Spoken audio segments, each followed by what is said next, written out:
critical mass actions. It's a strategy to leverage our power by waiting until a huge number of us agree to participate before taking an action. Imagine 1 million of us acting in unison. Then again, imagine even more.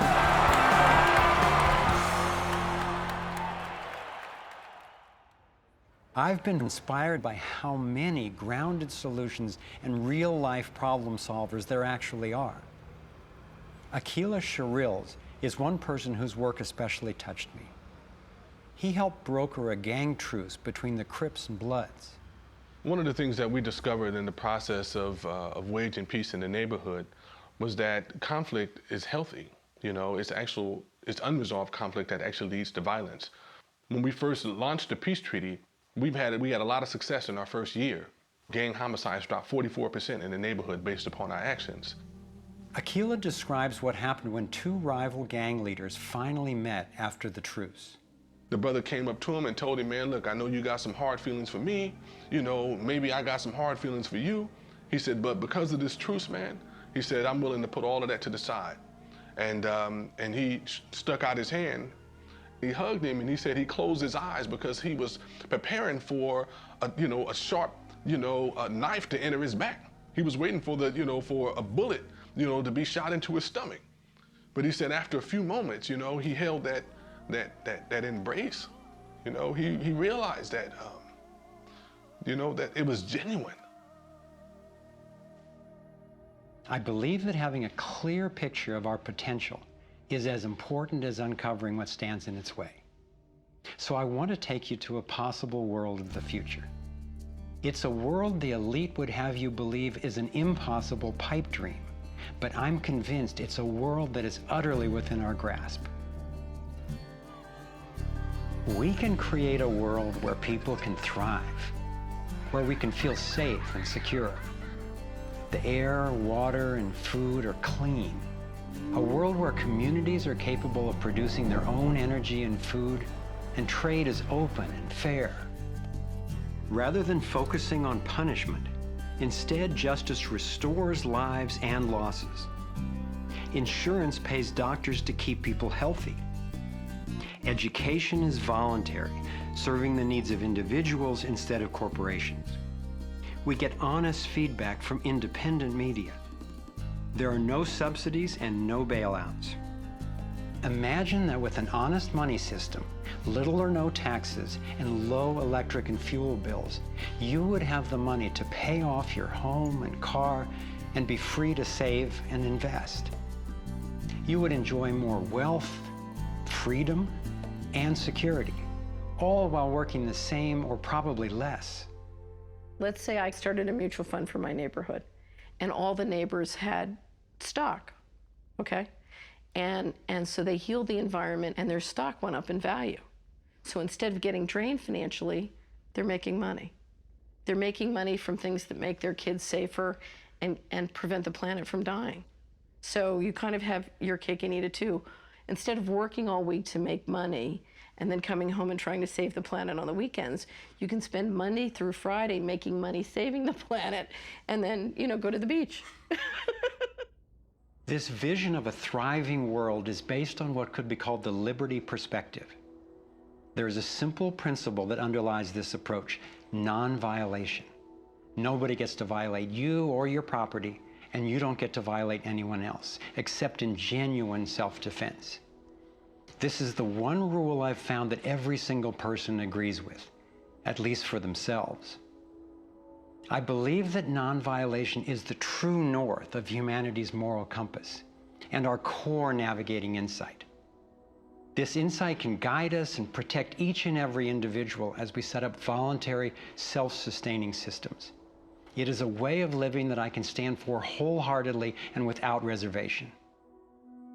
I've been profoundly influenced by the work of Austrian economist Ludwig von Mises, who developed a whole philosophy and economic system based on the core ethic of non-aggression. Motivated by having witnessed the ravages of communism and fascism in Europe, he committed his life to finding a just way. He recognized that those systems, as well as socialism and even democracy, wrongly assume the rights of the collective, or the group, to be more important than those of the individual. I had always gone along with the view that more people will thrive if we consider the group's needs above the individual's. But when I took a closer look, I found it doesn't really work that way. In the name of what's best for the group, governments have been responsible for most of the war, death, and destruction on the planet. More than 200 million individuals were killed in the 20th century alone.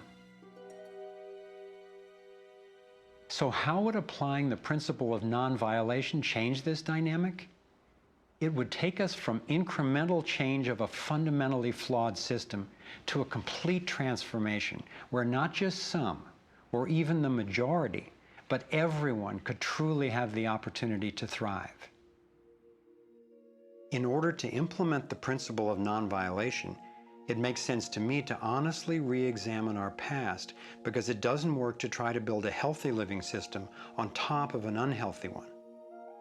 We have to go back to the most fundamental acts of injustice upon which the country was founded, in the seizure of the lands of the people and the slaughter of their women and children, in the rendering destitute most of the remnants of these people, is such a grievous wrong that we believe that we have to deal with that, to come to grips with that in a fundamental way. Understanding that they're not wrongs that were done and completed 150 years ago. They're wrongs that are continued every single day. So you have, through the history of North America and the United States, over 500 treaties signed with indigenous nations where every single one of them now has been violated. You have, in fact, a tremendous amount of wealth having been generated from indigenous people's lands and resources, and billions of dollars every year still being generated by corporations and European nations based on the continued exploitation of indigenous people's lands and resources. If we didn't have large corporations, if we didn't have Western governments defining how you and I were to relate to each other, living here in North America now together, how would we relate to one another? How would we make it different? It's going to take time and courageous effort to shift the consciousness and accomplish the tasks that will move us toward the world I'm talking about. And yet I know of no greater gift that we could give to future generations. We can't do everything at once. I envision 3 overlapping stages of the solutions process. In stage 1, we bring as much integrity as possible to our current systems. If we cut the US military budget in half, it would still roughly equal the defense spending of the entire rest of the world. Between that and getting rid of the Federal Reserve, over $1 trillion a year would be freed, enough to feed everyone on our planet, deal with social issues, and heal our environment. Many people believe that widespread starvation and poverty are inevitable, but compared to war, eliminating poverty and restoring the environment are cheap. According to Lester Brown's Earth Policy Institute, it would take under $200 billion a year to restore the Earth's environment and meet global social goals. But this stage isn't the end goal of the liberty perspective. While stage 1 has a lot of the compassion typically associated with a liberal Democrat agenda, stage 2 reflects much of the wisdom of the traditional conservative worldview. In stage 2, we shrink government's role to protecting individual liberty and stewarding things we share in common, like ecosystems and the airwaves we use to communicate. As the system gains integrity and we move to sound currency, people will have enough money to have more control over everything that affects them. Stage 3 grows out of the increasing freedom that people gain in stages 1 and 2, as they have more money and more time. There is no involuntary tax and therefore no involuntary governance. There's no monopoly on force. There are rules, but no rulers. Rigorously protecting individual rights turns out to be key for honoring our interdependence. We can be distinct and unified at the same time.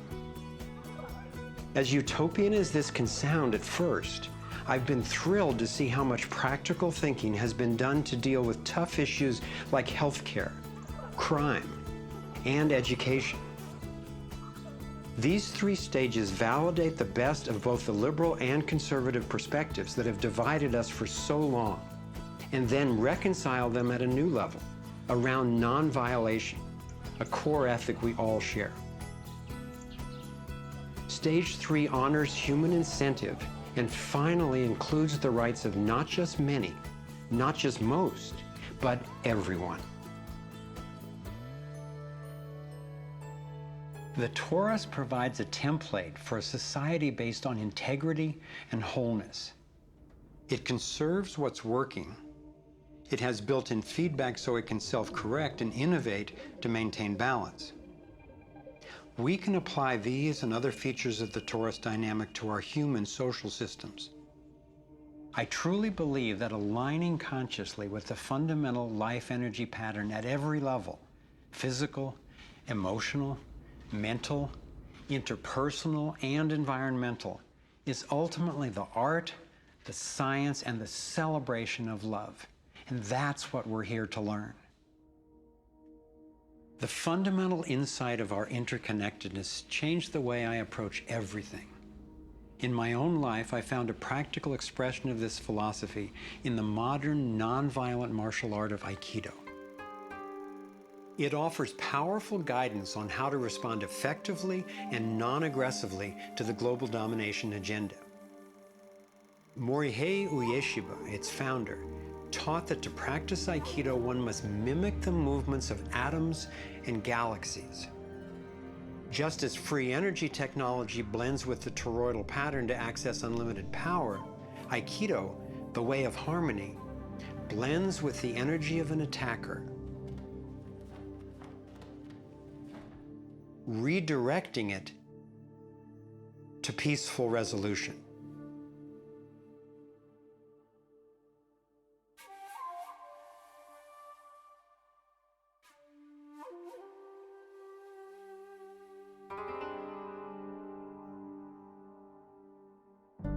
Gandhi and King applied these principles of non-aggressive power at the economic and social levels.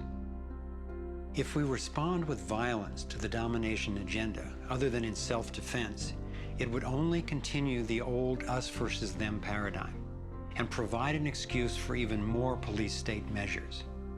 I believe that it's essential, both morally and strategically, that we take the path of non-aggression.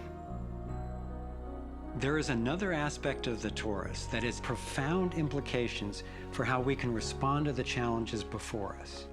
It is the absolute stillness, the 0 point, that lies at the center of each toroidal system. I believe that you and I, as well as every other being, are torus energy fields, centered by stillness and each connected to one another and to the boundless consciousness of a living universe. As much as I benefit from the experience of others, as highlighted here with the Navigating Insights, and as valuable as daily feedback is about what's really going on in the world, as we see with the vitals, I've come to recognize that our primary compass is our own inner guidance. As we learn to quiet the noise and amplify the inner signal, we can better hear the voice that naturally knows and offers wise direction. We have an entire inner life, a vibrant and lively inner life that is truly the navigator of the path that we take on the outside. If your inner life is the driver of how you show up in the world, it makes sense that if you want to have anything to do with where you're going, that you have to be in relationship to that inner life. You have to be in relationship to the driver.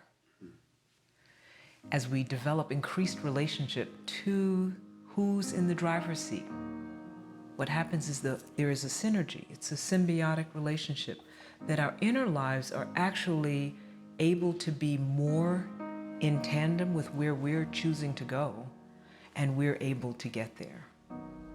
We're not nearly as insignificant in our impact as we think we are. In order to heal the world, we have to start telling a different story to ourselves. We have to start engaging in a different story with others. It's our collective story that manifests as the world.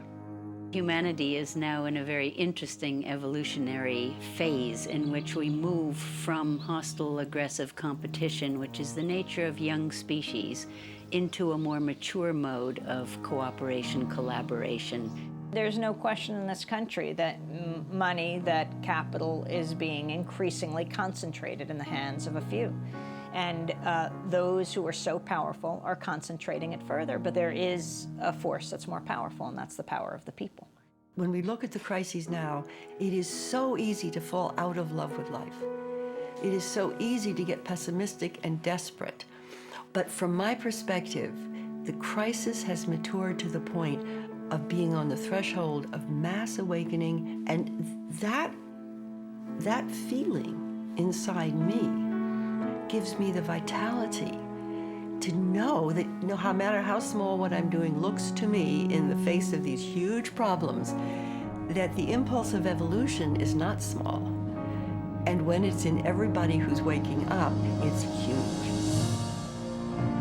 And as more and more of us are waking up, linking up, and daring to speak up, the scheme for global domination is being exposed.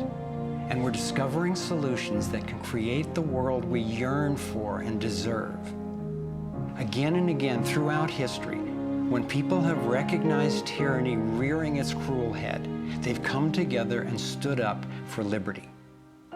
I am confident humankind will look back on this period and be proud that when we saw, we acted. Thank you for coming on this journey with us. I'm convinced we have what it takes to thrive. Let's make it happen.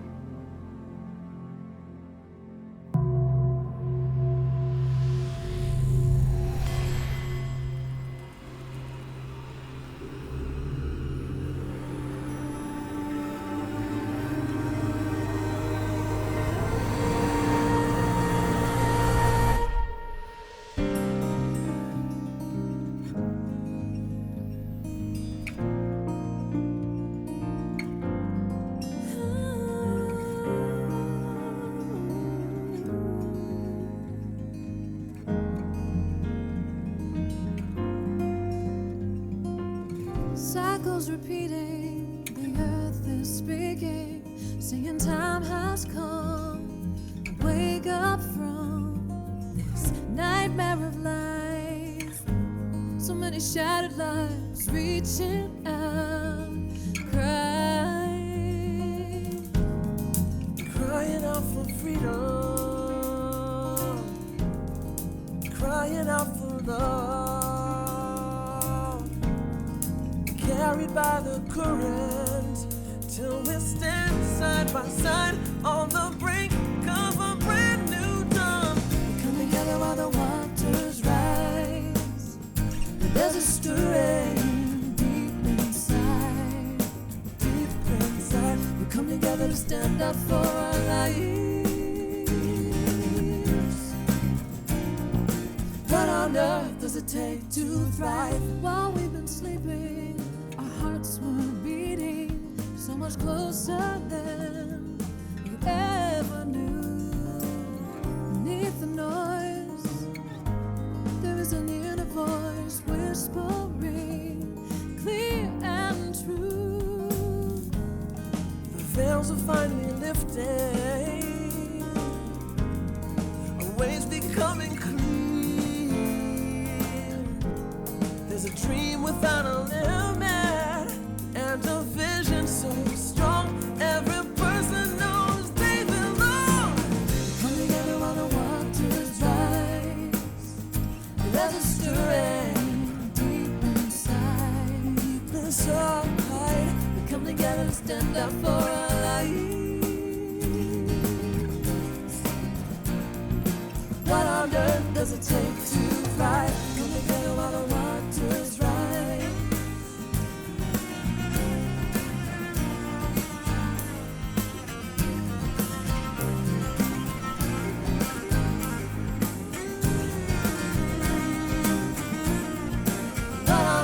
Does it take to thrive out in the open? Thrive healing what's broken. Every heart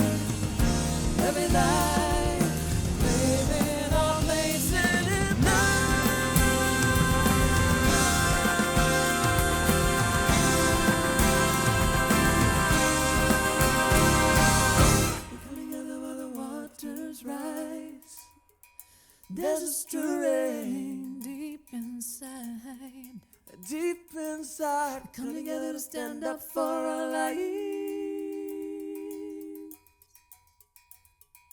We all have what it takes to thrive. We come together while the waters rise.